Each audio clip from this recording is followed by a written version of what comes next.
Apakah benar kalau rakyat Indonesia menginginkan Joko Widodo untuk 3 periode? Itu hoax. Yang benar itu rakyat Indonesia menginginkan Joko Widodo 5 periode.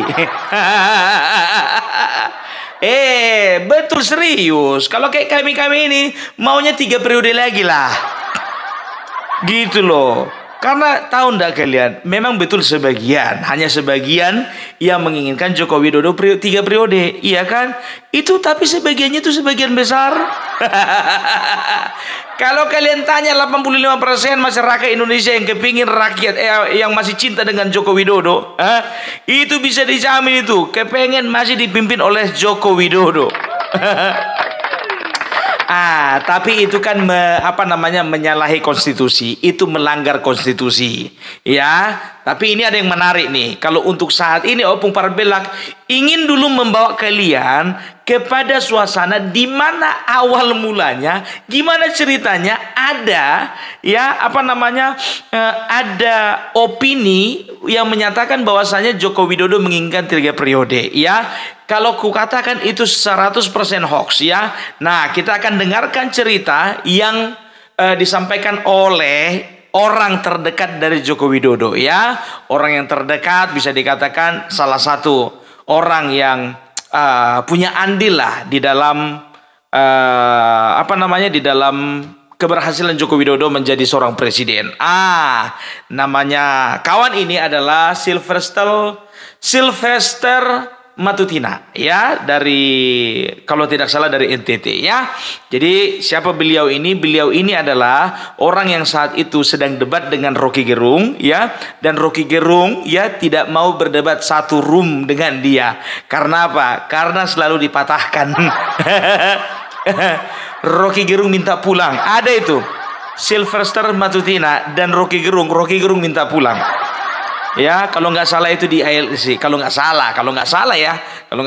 Oke, tidak perlu berlama-lama lagi, ya. Supaya kita tidak tersesat, jangan sampai ada kita yang termakan oleh framing orang sana yang mengatakan bahwasanya Joko Widodo pernah minta 3 periode. Tidak pernah. Oke?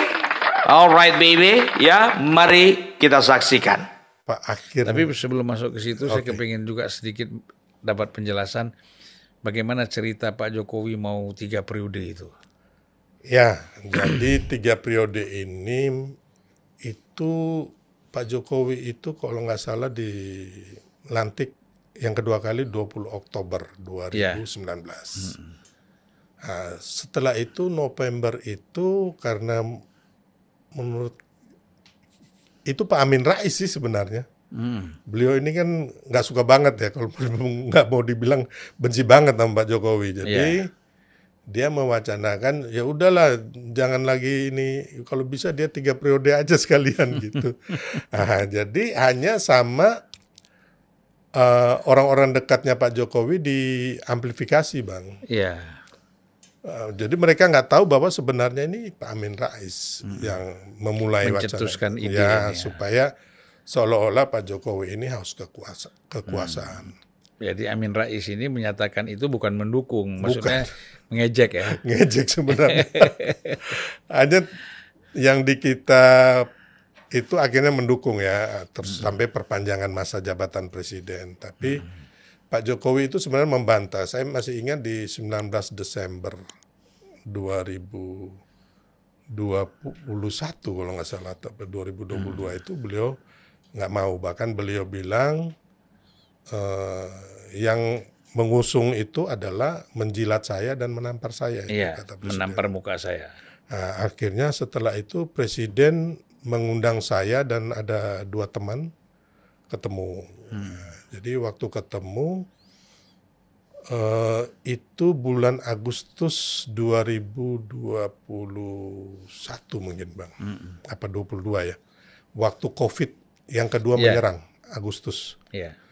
Nah, di situ waktu cerita itu saya sempat ngomong sama presiden, Pak Presiden itu kan Pak Amin Rais yang wacana. Iya, saya juga nggak mau katanya begitu. Dan di situ sebenarnya presiden sudah mulai mau mewacanakan siapa penggantinya. Karena dia melihat bahwa waktu itu kan masih COVID, Bang. Iya. Sampai 2021 kita ya. Ya, waktu COVID, terus mulailah wacana IKN itu kan, terus dan sebagainya, pembangunan tol, laut, apa segala macam bendungan. Dan beliau sudah mulai pingin siapa yang menggantikan beliau. Nah, itu terus beliau tanya, siapa aja yang di lapangan itu. Waktu itu Erick Thohir sudah mulai, Bang. Seingat saya Erick Thohir udah pasang spanduk, terus Caimin. Erick Thohir itu waktu itu bukan untuk wapres ya, untuk capres. Muhaimin yang ada tulisan kalau abang ingat sampai ada joke itu kan, who is Muhaimin? Muhaimin is Skandar. Jadi udah mulai tuh kan, sampai bule-bule tanya siapa sih ini Muhaimin gitu loh. Udah mau capres, Bang. Tahun itu ya, terus Mbak Puan. Terus Pak Muldoko juga sudah mulai itu. Nah, jadi nanti saya juga jelaskan bahwa Pak Muldoko mengambil Demokrat ini bukan perintah Pak Jokowi. Nah, itu nanti ya next setelah ini, Bang. Jadi Presiden nanya siapa aja waktu itu. Terus kami cerita bahwa ini Mbak Puan udah pasang spanduk, Erick Thohir, terus Caimin. Terus saya tanya, itu Pak Mas Sandiaga Uno juga. Ya hanya Presiden bilang, hanya kasihan Mas Sandiaga Uno nggak punya perahu. Karena Pak Prabowo mau maju sendiri. Itu menurut Pak Jokowi ya. Waktu itu dia masih di Gerindra ya, Sandiaga Uno masih Gerindra masih. Nah, terus nantinya akhirnya saya ketemu sama Mas Sandi di kantornya dan di rumah. Saya yang menyarankan dia supaya ambil alih partai, beli partai. Itu loh. Beli partai. Supaya ada perahunya. Ada, karena Mas Sandi nanya ke saya, Bang, emang waktu abang ketemu Bapak bilang apa? Saya bilang, Bapak bilang kasihan Mas Sandiaga Uno nggak punya perahu karena Pak Prabowo mau maju sendiri. Nah, jadi cerita bahwa 3 periode ini boleh dikatakan sama perpanjangan ini sebenarnya nggak ada, Bang. Bahkan saya pernah menggagalkan pengiriman kaos waktu tanggal 1 Juni ya 2022 atau 2021 saya lupa. Waktu itu Pak Jokowi ke kampung kelahiran saya di Ende Flores. Dan mereka kirim dari Kupang atau dari Surabaya itu kaos. Nah, itu saya tahu akhirnya teman-teman saya sih, mungkin Bang Uce atau Bang Victor Laskoda. Akhirnya saya WA Mensesnek, Pak Pratik ini kan bukti fakta ini ada yang mau kirim ini. Wah, langsung akhirnya disita semua tuh kaos-kaos itu. Karena menurut saya memang Pak Jokowi nggak mau gitu. Makanya setelah itu kami jadi perpanjangan masa jabatan sama 3 periode Bapak nggak mau. Hanya Bapak mau itu mau mendukung. Nah, setelah itu wacana beliau bilang yang bagus, yang tinggi itu Pak Ganjar. Jadi waktu itu sudah mulai beliau ini Pak Ganjar. Dan ya nantinya mungkin Pak Prabowo ya. Nah, jadi itu. Nah, setelah itu saya bikin ya udah Mas, nanti kita deklarasi di GBK. Karena saya harus cari sosok yang kuat untuk membawa Indonesia ini menjadi negara yang maju. Karena apa?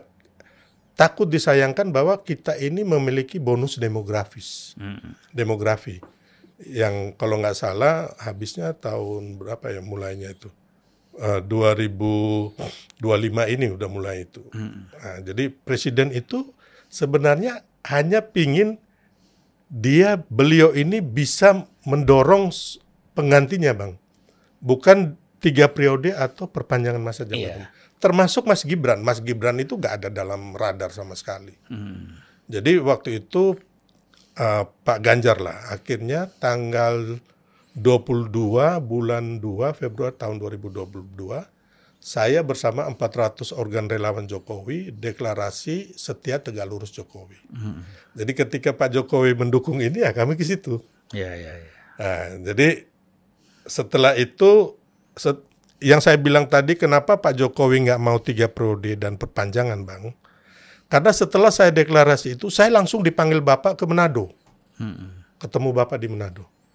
Habis dari Manado, Bapak nggak puas lagi panggil saya ketemu di Madura. Waktu peresmian bandara di Madura. Jadi memang Bapak ini benar-benar hanya mau supaya pengganti beliau yang bisa memajukan Indonesia. Sebenarnya itu. Bukan beliau sendiri punya hasrat untuk berkuasa atau mencalonkan anaknya. Nggak ada. Jadi hanya Pak Prabowo dan Mas Ganjar, 2 orang ini aja. Nah, setelah itu kami dipanggil lagi sama Bapak, kami bikin acara itu di GBK, namanya Nusantara Bersatu. Yang akhirnya di situ Pak Jokowi bilang, yang kita dukung itu ya pokoknya orang yang dahinya berkerut, terus rambut putih, Mas Ganjar. Waktu kita bikin itu, Bang, sudah mulai tuh PDIP nggak suka. Sudah mulai. Karena waktu itu Adian Apitupulu salah satu relawan Jokowi juga, dia pembinanya mereka nggak ikut, Bang. Nah, dari situ kami udah mulai curiga nih ada apa. Jadi memang PDIP nggak mau Pak Jokowi ini menentukan siapa calon presiden berikutnya. Maunya mereka ya udah Pak Jokowi selesai ya udah ya wes gitu loh, lengser ke Prabon. Jangan urus-urus siapa berikutnya karena itu kewenangannya partai, memang benar. Memang benar kalau secara konstitusi kan itu. Tapi kan kita rakyat dan Pak Jokowi juga menghendaki sosok yang mandiri, yang tidak bisa diintervensi pemilik partai, politisi jahat, pengusaha hitam, dan juga pihak asing. Jadi pemikiran Pak Jokowi ini sebenarnya udah jauh ke depan, Bang. Bukan untuk kepentingan dia dan keluarganya. Makanya kalau orang bilang Pak Jokowi membangun dinasti politik sih waktu itu, ya saya bilang sebenarnya sah-sah aja. Tapi menurut saya bukan itu sebenarnya. Ya kan? Bukan itu. Yang beliau mau ingin itu adalah bahwa Indonesia ini harus dipegang oleh tangan yang benar. Supaya menjadi negara maju. Beliau sampai ngomong, jangan sampai Mas, Indonesia ini menjadi seperti negara gagal seperti kayak di Amerika Selatan atau di Afrika atau Yunani. Kan waktu itu kan COVID itu kan banyak yang mulai berguguran itu negara-negara itu. Kalau Yunani sebelum COVID malah udah berguguran. Termasuk mereka bonus demografinya itu mereka nggak pergunakan sebaiknya. Sebenarnya itu. Makanya akhirnya 2 orang ini. Sebenarnya Pak Jokowi itu Ganjar ya yang lebih utama. Pak Prabowo kan waktu itu masih baru masuk. Jadi masih ya ditimbang-timbang lah, ditimbang-timbang. Nah, dalam perjalanan PDIP marah. Hasto sama Deddy Sitorus, saya sampai agak ribut ya waktu di wawancara di media itu sama Deddy. Karena mereka bilang apa-apaan sih relawan ini ngatur-ngatur presiden. Saya bilang ya kami bikin acara silaturahmi relawan dengan presiden itu adalah hak kami sebagai masyarakat. Nggak bisa seorang pun melarang, ya kan? Nggak ada judulnya kalian melarang kami nggak melanggar undang-undang, nggak melanggar etika, moral dan sebagainya. Bahkan acara kami itu digembosin, Bang. Di GBK itu kan hampir kita mau bikin hampir 150.000 orang. Itu bus-bus kami itu yang udah kami pesen tuh mau jemput di Bandung, tahu-taunya di Cimahi. Jadi nggak kangkut. Siapa yang ngemosin? Ya saya nggak bisa cerita, tapi abang tahu lah. Yang nggak suka sama relawan dan nggak mau Pak Jokowi mengatur siapa calonnya, itulah orangnya. Nah, jadi gini kita masuk sedikit. Tadi kan sudah singgung 3 periode. Berarti apa yang dikatakan oleh Hasto, Sekjen PDIP, bahwa seolah-olah Pak Jokowi minta kepada Ibu Mega 3 periode, kemudian Ibu tidak setuju, lalu Jokowi marah. Oh enggak. Kan itu yang ada itu ada di digitalnya ada itu, beritanya ada. Itu dia bohong ya kalau menurut saya, Bang. Ya. Itu fitnahan, bohong ya kan, nggak ada itu. Nggak ada. Jadi sama sekali itu nggak benar. Pak Jokowi nggak mau. Kalau Pak Jokowi dari awal mau 3 periode, Bang, paling nggak kami ini relawan yang kadang-kadang bukan yang hanya datang pergi selfie. Ya kadang-kadang ya kita apa ya istilahnya? Itu judulnya tuh, Mas. Hasto ungkap Jokowi susun skenario 3 periode sejak menang Pilpres 2019. Nggak ada ya. Kalau umpama Pak Ya, kan Jokowi ini- minta 3 periode, Bang, berarti nggak ada ucapan rambut putih. Ya, Logikanya itu. Terus bagaimana Pak Jokowi selama ini jalan bareng Pak Prabowo dan Mas Ganjar. Itu. Ya kan? Hanya waktu itu memang mereka kan maunya Mbak Puan. Sedangkan waktu kami ngobrol sama presiden yang saya dipanggil 3 orang waktu COVID kedua, kan selain itu Pak Presiden membantu untuk obat-obatan, Bang, sama sembako buat masyarakat. Selain ngomong politik lah. ya, Nah, di situ kan Presiden bilang kalau Mbak Puan elektabilitasnya kayaknya nggak naik-naik sambil ketawa dia. ya. Nah, terus kalau Pak Muldoko dia hanya ketawa aja. Saya bilang Pak Muldoko juga mau nyalon tuh. Dia bilang yang bener Mas. Jadi makanya di sini Bang saya bisa membantah sebenarnya dan ada saksinya kan 2 orang teman saya bisa dipanggil itu bahwa baik Pak Muldoko pun yang mengambil alih Demokrat, Pak Jokowi juga nggak tahu menau. Iya. Nah, itu. Inisiatif dia aja. Ya, jadi 3 periode itu enggak. Nah, dalam perjalanan Pak Jokowi mulai keliling sama Pak Ganjar. Pak Prabowo tuh belum tuh waktu itu. Tapi Pak Prabowo kan bilang bahwa apabila Presiden Jokowi memintanya, dia baru mau jadi capres. Nah, akhirnya dalam perjalanan mungkin Pak Jokowi melihat Pak Prabowo ternyata lebih baik. Ditambah lagi, tiba-tiba Pak Ganjar balelo yang membatalkan U20. U20 yang soal Israel kan? Ya, dan di situ terus terang aja Bang, Pak Jokowi dan kita semua kecewa. Jadi Bapak bilang ke kami ya gimana Mas, ini kan anggarannya sudah keluar cukup banyak. Saya lupa 1,4 triliun atau berapa. Dan disetujui DPR kalau nggak salah itu. Iya. Jadi semua menyetujui Bang anggaran itu. Terus sudah dibangun stadion dan sebagainya. Jadi ini bukan hanya dunia sepak bola yang hancur dibikin Mas Ganjar atau PDIP, tapi juga dunia olahraga, terus UMKM, terus pariwisata, dan juga investasi. Kan takut negara-negara. Iya. Kok bisa-bisanya seorang gubernur membangkang perintah presiden. 2 lagi. Bali sama Jawa Tengah kan? Bali sama Jawa Tengah. Dan di situ akhirnya Mas Gibran juga kecewa ya, makanya kan satunya kan di Solo sebenarnya venue-nya itu kalau nggak salah. Dan akhirnya dari situ Bang Mas Gibran akhirnya ketemu Pak Prabowo tuh di Solo bersama relawan. Iya. Nah, di situ mereka mendukung Pak Prabowo. Nah, jadi waktu itu memang Mas Gibran belum sama sekali. Teman-teman relawan itu ngumpul Mas Gibran itu waktu itu ya untuk calon gubernur Jawa Tengah atau gubernur DKI. Jadi nggak ada. Nah, dalam perjalanan itu juga ada gugatan dari kalau nggak salah ada 21 orang itu dari PSI, dari Almas, terus dari ada wali kota mana yang muda-muda itu, Bang, mengenai batas usia. Dari yang di bawah 40 tahun sampai ada yang di bawah 25 tahun dan 21 tahun. Dan mereka sudah mengajukan gugatan itu sejak Februari 2023. Sebelum putusan MK nomor 90 itu. Iya. Yang diputuskan bulan Oktober kalau nggak salah Bang. Jadi 6 bulan lalu. Jadi kalau ada hubungan sama Mas Gibran, ya dari mana judulnya gitu loh. Sedangkan memang mereka yang kayak PSI karena dia anak-anak muda, Almas juga anak muda, terus ada wali kota Bukit Tinggi atau mana itu Bang, anak muda juga. Ya untuk kepentingannya anak-anak muda inilah. Nggak ada untuk kepentingannya Mas Gibran. Iya. Nah, jadi setelah pembatalan itu akhirnya mulai sering ketemu dengan Pak Prabowo.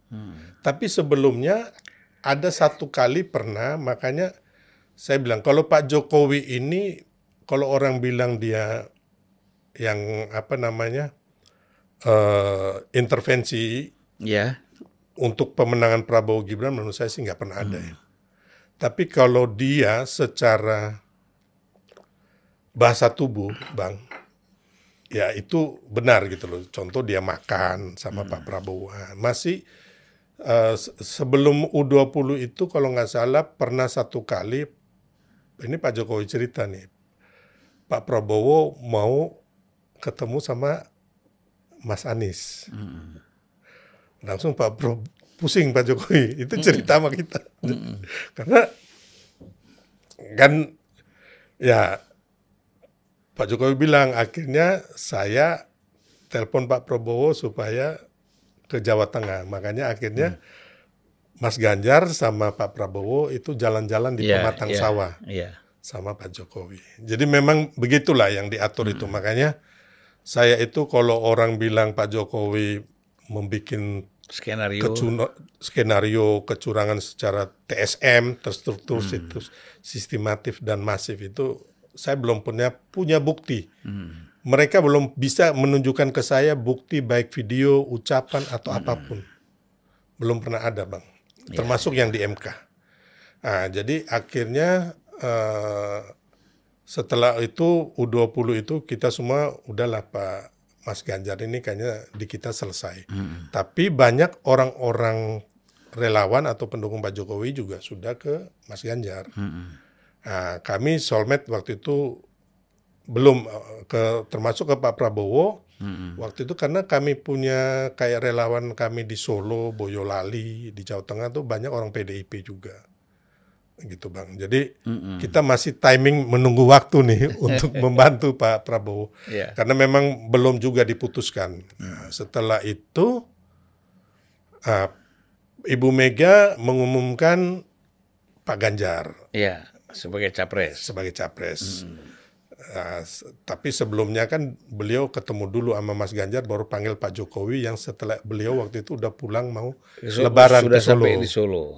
Ya kita nggak tahu lah pembicaraan apa sebelum ketemu Pak Jokowi. Tapi intinya Pak Jokowi juga udah mulai nggak inilah ke Mas Ganjar. Terus terakhir ketika Bu Mega mendeklarasikan Pak Mahfud dan Pak Ganjar, Pak Jokowi masih di luar negeri. Ya sudah, kita juga kebetulan ini teman-teman udah mulai sorong ke Pak Prabowo Gibran, Pak Prabowo juga mau Gibran karena waktu itu kan masih ada Erick Thohir sama si Pak Muhaimin sama Pak yang PBB ini Yusril. Ya, tapi kalau menurut pandangan kita, kalau ini kalah. Kan efek Jokowi ini pasti akan lari ke Ganjar lah. Nggak mungkin juga Anies menang, mungkin yang lain. Tapi ketika Pak Prabowo sampai kalau kata Bang Dasko sampai 5 kali minta Mas Gibran, akhirnya kita juga mendorong, akhirnya Pak Jokowi nyerah, akhirnya MK juga memutuskan ya udah kita mendukung Prabowo Gibran gitu. Dan itu kan nggak ada masalah ya.